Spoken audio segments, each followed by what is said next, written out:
You ever wonder about the little things? Like what happens if you're incarcerated and you just need a bar of soap? Or maybe a snack? Well, today we're going to pull back the curtain on the jail commissary. It's basically a small store, but it's also a really vital and pretty controversial part of life behind bars. It seems like such a simple question, right? But the answer? Well, it opens up a whole surprisingly complex world. For folks inside, the only option is the commissary, this little store run by the facility. For a lot of them, it's their one lifeline for items the jail just doesn't provide. So what's the official line? According to the Georgia Department of Corrections' own policy, the commissary is supposed to be a service for the benefit of assigned offenders. The idea is that it's a place for them to use their own money, which, by the way, is usually sent by loved ones, to buy things that make life inside just a little more tolerable.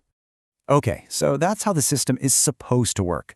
But let's take a look at the official, the bureaucratic side of it. How are these stores actually managed? We're going to zoom in on Macon-Bibb County, Georgia.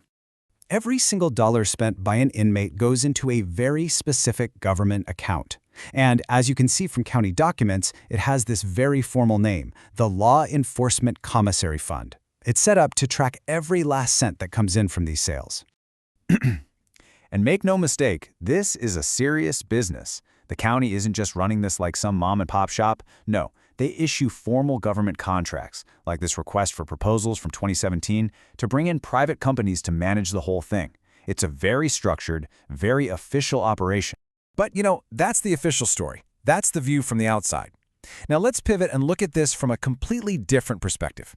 What does this whole system feel like to someone who's actually on the inside, looking out? Wow. This powerful statement comes directly from somebody who is held in the Macon-Bibb jail, and you can feel the anger in it. This isn't just a complaint about high prices.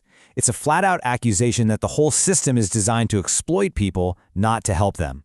And the accusations get really specific. We're talking claims of crazy high prices for basic stuff, which becomes a huge deal when inmates say they're only getting 2 meals a day. They also allege just horrible living conditions, and this is the real kicker, that the money from this fund isn't going to inmate welfare at all. Instead, it's being used to pay for jail maintenance, like fixing broken locks. So we've got two very different stories here, don't we? On one hand, you have a standard government service. On the other, you have what sounds like an engine of extortion. So the big question is, what do the numbers actually say? Let's follow the money. All right, what we're looking at here is a page straight out of Macon-Bibb's own annual budget. This lays out all the finances for that law enforcement commissary fund. So this isn't speculation, this is the county's own data. And the first thing that just jumps off the page is the amount of money we're talking about. Look at that. In the budget, the projected revenue for 2016, just from commissary sales, was over $500,000. That is a ton of money flowing directly from inmates and their families into county coffers. Now here's where it gets really eye-opening. This shows you what that huge number actually means for one person. Somebody did the math right on the document itself. If you figure there are about 900 inmates, that revenue breaks down to over $600 a year per person. That's almost $13 a week from every single inmate. And the push to figure all this out is still going on. To really understand where all that money has gone over the years, a public records request was filed. They're asking for more than a decade's worth of bank statements for this exact fund. The goal here is simple: transparency. And this isn't just an issue happening in one county. This whole debate over who should really benefit from these commissary funds, it's happening all across Georgia, and it's getting attention at the state level.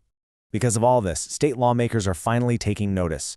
A bill was introduced in the Georgia legislature. It's called House Bill 411, and it's trying to create brand new rules for how this money gets collected and, maybe more importantly, how it gets spent.